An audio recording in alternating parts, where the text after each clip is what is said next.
အားလုံးပဲမင်္ဂလာပါနော်ကျွန်တော်အခုတစ်ခေါက်ဗီဒီယိုမှာကဒီမနေ့ညပရိပါဝါကြတဲ့အခွေ2မျိုးထုတ်ယူနေပေါ့ပြီးရတဲ့ဗီဒီယိုမှာတော့ကျွန်တော်မနေ့ညပရိပါဝါကြပြီဆိုလို့ရှိရင်16ချိန်နဲ့3853ညပရိဒါကတော့မွေးခွဲပေါ့နော်မွေးခွဲထုတ်ယူနေဆိုတော့ဗီဒီယိုတင်ပေးထားတာရှိတယ်အခုဗီဒီယိုမှာကကျွန်တော်အခွေ2မျိုးထုတ်ယူနေအခွေ2မျိုးထုတ်ယူနေဆိုတော့ဒီမှာ73လို့တစ်ပရိတ်ကြတယ်မနက်ကိုညနေကိုခွန်9ဆိုပြီးတော့6ပရိတ်ကြတယ်အဲ့တော့16ဆိုတဲ့အခါကျတော့ကျွန်တော်တို့ကဒါမြန်မာပါဝါပေါ့နော်ထိုင်းပါဝါတွေမဟုတ်သေးပါဘူးမြန်မာပါဝါမနက်ညမြန်မာပါဝါကြပြီဆိုလို့ရှိရင်ကျွန်တော်တို့ကအခွေ2မျိုးထုတ်ယူလို့ရပါတယ်နံပါတ်1အနေနဲ့1အခွေအနေနဲ့ဆိုလို့ရှိရင်ကျွန်တော်တို့ကဒီ main အနေနဲ့ပေါ့နော်ပုံသေးအမိန်မဟုတ်ဘူးပုံသေးအနေနဲ့ဆိုလို့ရှိရင်ကျွန်တော်တို့ကနံပါတ်1အခွေက4 2 6 9အခွေဖြစ်ပါတယ်နော်4 2 6 9အခွေဒုတိယကတော့နည်းနည်းဟိုပြောရအောင်မယ်နှစ်ဒီကျွန်တော်တို့ကဒီပရိတ်ပါဝါကြားတယ်ဆိုလို့ရှိရင်နှက်ခတ်ပြောင်းပြီးတော့ခွေမွေရတယ်ကြားတဲ့ပရိတ်ပါဝါကိုနှက်ခတ်ပြောင်းပြီးတော့ခွေမွေပေါ့နော်နှက်ခတ်ပြောင်းပြီးတော့နှက်ခတ်ပြောင်းမဟုတ်ဘူးနှက်ခတ်ယူပေါ့အဲ့လိုပြောအောင်နော်နှက်ခတ်ယူပြီးတော့ခွေဘူးမွေပေါ့နော်ခွေဘူးပေါ့သူကတော့ခွေဘူးနှက်ခတ်ယူပြီးတော့ခွေမွေအဲ့တော့နံပါတ်1ဒီမနက်ညပရိတ်ပါဝါကြပြီဆိုတော့ねကျွန်တော်တို့ကနံပါတ်1ဒီပုံသေးနီးကတော့4 2 6 9အခွေဒုတိယပုံသေးနီးကကြားတဲ့ပရိတ်ကိုနှက်ခတ်ပြောင်းပြီးနှက်ခတ်ကြားတဲ့နှက်ခတ်ရဲ့ပရိတ်နှစ်ခုကိုနှက်ခတ်ပြောင်းပြီးတော့ခွေပြီးတော့မွေးရတယ်ပေါ့နော်ဒါဟာအခွေနှစ်ခုယူနီတခါတည်းပြောပြလိုက်တာပါအရင်တစ်ခေါက်ဗီဒီယိုမှာကတော့မွေးခွဲယူနီပဲပြောပြလိုက်တာအခုဗီဒီယိုမှာကတခုတည်းဖြစ်ချင်လို့နှက်ခတ်အခွေနှစ်ခုပြောမှဖြစ်တဲ့အတွက်တခါတည်းဖြစ်ချင်လို့ဒီဗီဒီယိုမှာလာပြောတာဖြစ်ပါတယ်ဒီဗီဒီယိုလုပ်ပြီးတော့လာပြောတာဖြစ်ပါတယ်နော်ဟုတ်ပြီအဲ့ဒါဆိုလို့ရှိရင်ဗမာပရိတ်ပါဝါကြထားလဲ4 1ဆိုတော့5ပရိတ်ရှိတယ်6 4ဆိုတဲ့အခါကျတော့3ညပရိတ်5 3ညဆိုတဲ့အခါကျတော့မြန်မာပါဝါဖြစ်ပါတယ်အဲ့တော့4 2 6 9အခွေ4 2 6 9အခွေဒီကျွန်တော်တို့ဒီမှာ9နှစ်ဆိုပြီးတော့လာကြပါတယ်သူ့ပေါ်နာလေးရှိအောင်မလားကြည့်ပါမယ်6 4 8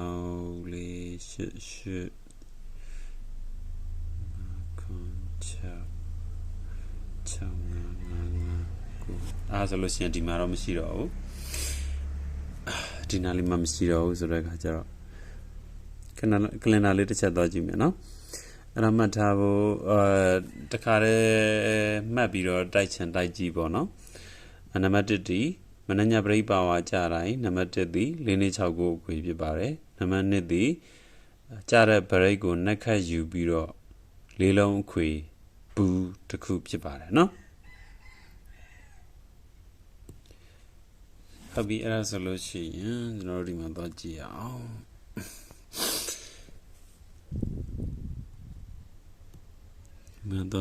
ာင်ဆိုတော့အဲ့ဒါမှနှစ်လေ3ည1ဆိုတဲ့အခါကျတော့မနက်ည6ပရိတ်1ပရိတ်ပါဝါဖြစ်ပါတယ်ညီမအဲ့တော့4 2 6 9အခွေအရင်ကြည့်မယ်9 6လို့ဒီမှာ4 2 6 9အခွေကြပါတယ်တခါတည်းစေးရမလားမသိဘူးတခါတည်းမစစ်တော့ပြီးမှတစ်ခုချင်းပြန်စစ်မယ်နော်4 2 6 9အခွေပဲပြန်စစ်ပထမဆုံးစစ်ပါမယ်ပရိတ်ပါဝါကြတယ်4 2 6 9အခွေဒီမှာ9မှာလို့9ဘူးလို့ဒီမှာ4 2 6 9အခွေကြပါတယ်အဲ့တော့ တင်ငါ6ပရိတ်3 8 1ပရိတ်ဆိုတော့4နဲ့6ကိုအခွေ4 9လို့တန်းကြပါတယ်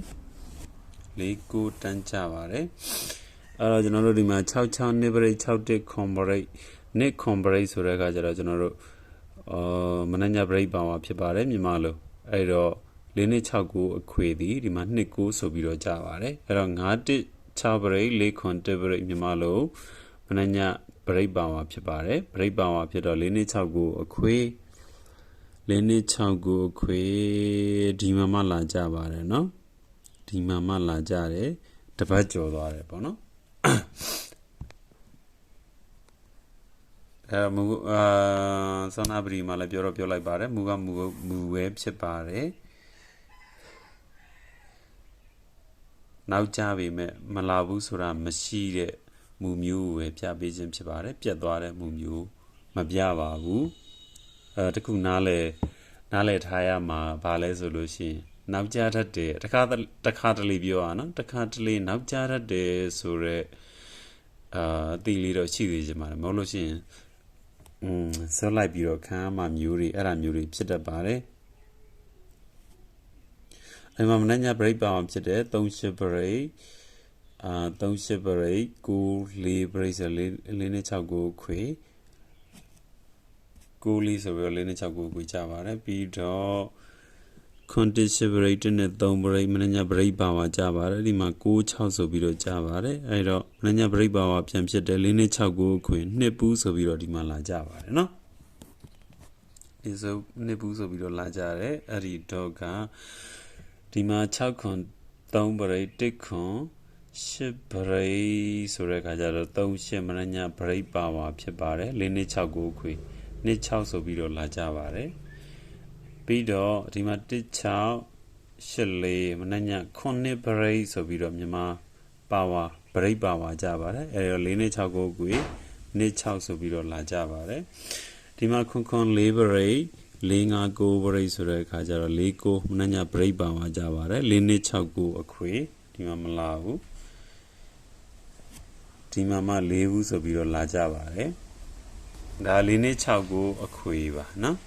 4နဲ့6ကိုအခွေပြီးပြီဆိုလို့ရှိရင်ဘာရှိမလဲဆိုတဲ့အခါကျတော့ဆောနာနံပါတ်1အခွေသည် break power ကို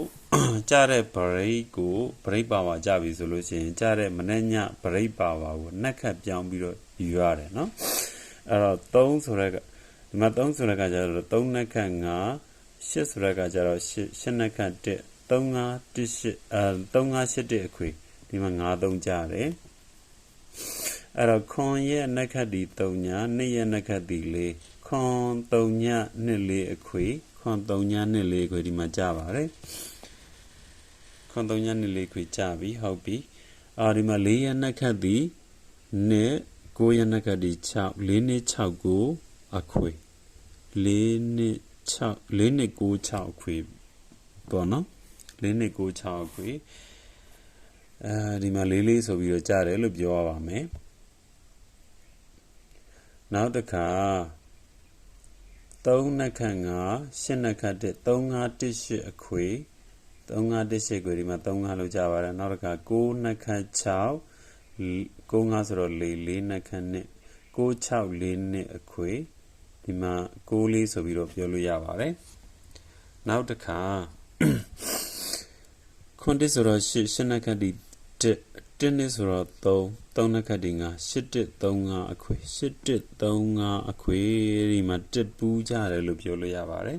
နောက်တစ်ခါ3နှက်ခတ်5 8နှက်ခတ်1 3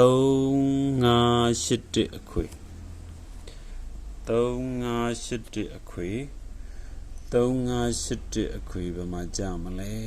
3 5 8 1ဒီမှာ3 8လို့ကြပါတယ်နောက်တစ်ခါnick နက်ခတ်4ခွန်နက်ခတ်3ည2 4ခွန်3ညအခွေ2 4ခွန်3ညအခွေဒီမှာ80လို့ကြပါတယ်နောက်တစ်ခါ6 1ဆိုတဲ့အခါကျတော့6နက်ခတ်ဒီ9 1နက်ခတ်ဒီ8 6 9 8 6 9 1 8အခွေ6 9 1 8ကိုဒီမှာ6 1လို့ကြရတယ်နောက်တစ်ခါ9နက်ခတ်3 3ညနက်ခတ်ခွန်9 3 3ညခွန်အခွေ9 3 3ညခွန်ခွေမှာကြတယ်နော် 9339ခွေ9339အခွေမကြသွားဘူးဘယ်မှာမှကြရလဲဆိုလို့ရှင်ဒီမှာမှလာကြပါတယ်30ဆိုပြီးတော့9339အခွေရအဲ့တော့မလာမှမရှိပါဘူးမလာတာမရှိပါဘူးနောက်ကြတာပဲရှိပါတယ်ပြတ်တာမရှိပါဘူးကိုနိုင်တဲ့အားနဲ့ကိုချိန်ညှိပြီးတော့လိုက်ပါဘယ်အခွေပဲဖြစ်ဖြစ်ဘယ်လိုဖြစ်ကျွန်တော်ပြောတာပေါ့နော်လောလောဆယ်တော့အဲ့ဒီမှာ6နက်ခတ်ကို1နက်ခတ်8 6 9 1 8အခွေဒီမှာ9 6ဆိုပြီးတော့လာကြတယ်ထားပါတော့ဒီမှာ8ခွန်9နက်ခတ်3 3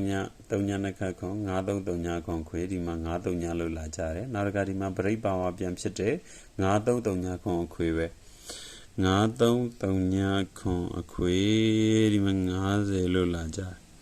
50လို့လာကြတယ်ဒီမှာပရိနက်ကဖြစ်တယ်6ကို18အခွေ16ဆိုပြီးတော့လာကြပါနော်မ9 3 3ညခွန်အခွေမလာသေးဘူးလို့ပြောလို့ရတယ်နော်မလာသေးဘူးလို့ပြောလို့ရတယ်9 3 3ညခွန်အခွေမလာသေးဘူးအဲ့ဒီမှာမှကျွန်တော်တို့ကမနက်73 break ညနေခွန်ကို6 break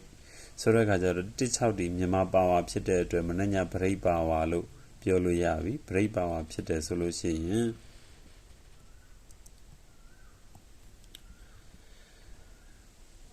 break ပါဝါဖြစ်တယ်ဆိုလို့ရှိရင်ဒါပြောပြီးသားဆိုတဲ့အခါကျတော့အခုလက်ကျန်အကျွေးသည်9 3ညခွန်အခွေဒါက9 3ညခွန်အခွေဒါကအကျွေးကြံပေါ့နော်အကျွေးကြံလို့ပြောလို့ရတယ်ဒီမှာထွက်တဲ့အခွေသည်73ဆိုတော့1နက်ခတ်8ခွန်9ဆိုတော့6နက်ခတ်9 1869အခွေ1869အခွေ9 3 3ညခွန်အခွေဘယ်ဟာလိုက်မလဲဆိုတာပေါ့နော်မူရင်းလိုက်ရမယ့်အခွေကျွန်တော်ရှိပါတယ်ဆန္ဒပြပြီးသားနံပါတ်1အခွေပြောတာနော်နက်ခတ်မပြောင်းမဲနဲ့မူရင်းအခွေဘလို့ပရိပါဝါပဲကြဘလို့ပရိပါဝါပဲကြမြန်မာပါဝါပြောတာနော်ထိုင်းပါဝါမဟုတ်ပရိပါဝါဘလို့ပဲကြပရိပါဝါကြပြီဆိုတာနဲ့4 2 6 9အခွေဒီနံပါတ်1အခွေဖြစ်ပါတယ်နံပါတ်1အခွေဖြစ်ပါတယ်ဒုတိယသည်ကြားတဲ့ဗရိတ်ကိုနှက်ခတ်ပြောင်းပြီးတော့လေးလုံးအခွေဖြစ်ပါတယ်နော်အဲ့တော့9 3 3ညခွန်အခွေသည်တပတ်တော့ကျော်သွားပြီသူကြမလာသေးဘူးအဲ့တော့အခုတောက်ကြနေ့ဗရိတ်ပါဝါကြားတဲ့အတွက်နှက်ခတ်ပြောင်းပြီးတော့ခွေမိမယ်ဆိုလို့ရှိရင်1869အခွေရှိပါတယ်နော်အဲ့ဒီမှာမှနံပါတ်1အခွေကလည်း4 2 6 9အခွေရှိပါတယ်အဲ့တော့ကိုအာတန်ရလိုက်နိုင်ရကြိုက်ရပေါ့နော်ဒါကတော့အဲ့ဒီအခွေလောလောဆယ်တော့အခွေ3ခုရှိပါမယ်3ခုဆိုပေမဲ့3ခုတော့မကသေးဘူးပေါ့3ခုတော့မကသေးဘူးဒီအခွေတွေတဲ့စာလို့ရှိရင်ပြောတော့မပြောရသေးဘူးကျွန်တော်လူတွေသိပါတယ်ဘာတွေဆိုလို့ရှိရင်ဘာအခွေရှိရဆိုတာဒီအခွေထက်ကြံအခွေတစ်ခုကိုကျွန်တော်ပို့ကြိုက်တယ်နော်ဟုတ်ပါပြီအားလုံးကတော့လာမာတွေကြီးပဲနော်နောက်ကြဒါရှိနောက်ကြပြီးမှလာမာရှိမယ်စောပြီးမှစောလာတာရှိမယ်ဘယ်ဟာစောမယ်ဘယ်ဟာနောက်ကြမယ်ဆိုတော့မပြောနိုင်ပါဘူးအဲ့တော့အကြိုက်ကအကြိုက်သူလာမာကတကန်တာပေါ့နော်အဲ့လိုကန်တာလေးတွေ꿰တဲ့အခါကျတော့ကိုကြိုက်တာတစ်ပိုင်းသူလာမာလာကျင်လာနိုင်တာတစ်ပိုင်းပေါ့နော်ဟုတ်ပြီအဲ့ဒါဆိုလို့ရှင်တော့အခုဗီဒီယိုမှာဒီလောက်ပါပဲဒီဗီဒီယိုကမနက်ညဗရိတ်ပါဝါကြတဲ့အခွေ2မျိုးထုတ်ယူနည်းဖြစ်ပါတယ်နော်အားလုံးကိုစိတ်နှပြကျမ်းမှာချမ်းသာကြပါစေအားလုံးအဆင်ပြေကြပါစေလို့ဆုတောင်းပေးပါတယ်နော်